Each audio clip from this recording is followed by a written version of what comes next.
Rice సోదరులందరికీ నమస్కారం. నేను మీ హరీష్. ఈరోజు చూడండి మనమైతే టమోటా తోటలో ఉన్నాం. నవంబర్ 11 మరియు 2024 రోజు ఈ టమోటా తోటలో అయితే మనము ర్యాడీ ఫామ్ ఎకరాకి హాఫ్ లీటర్ చొప్పున డ్రెంచింగ్ చేపించినామండి. చూడండి, ఇది ఎకరాకి హాఫ్ లీటర్‌తో డ్రెంచింగ్ చేసిన రోజు మనం ఒక వీడియో అప్‌లోడ్ చేసినాము. Short video. దాంట్లో రైతు ఫోటో కూడా ఉంది. ఇప్పుడు నవంబర్ 16, 2020 రోజు 24 రోజు వచ్చినాము. లాకులైతే బాగా వచ్చినాయండి. చూడండి ఎంత బ్రాంచెస్ గాని బాగా స్టెమ్ గాని బాగుంది. దీంతో పాటుగా మనము ఈరోజు MC extra spray చేయించినామండి. 2 gram dosage ఎకరాకి.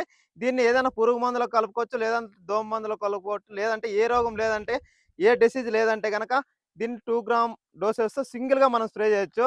దాంతో పాటుగా దీన్ని ఆ రోజు మనం అగ్గిచిటి పురుగు, నుసి పురుగు, దోమకు స్ప్రే చేపించినామండి. అది ఏమంటే అగ్గిచిటికి, దోమకి కైట్ మరియు ఫ్రైడ్ స్ప్రే చేపించినాము. చూడండి 1 ఎంఎల్‌తో కైట్ స్ప్రే చేపించినాము. చూడండి గ్రోతింగ్ అయితే ఎట్లొచ్చిందో.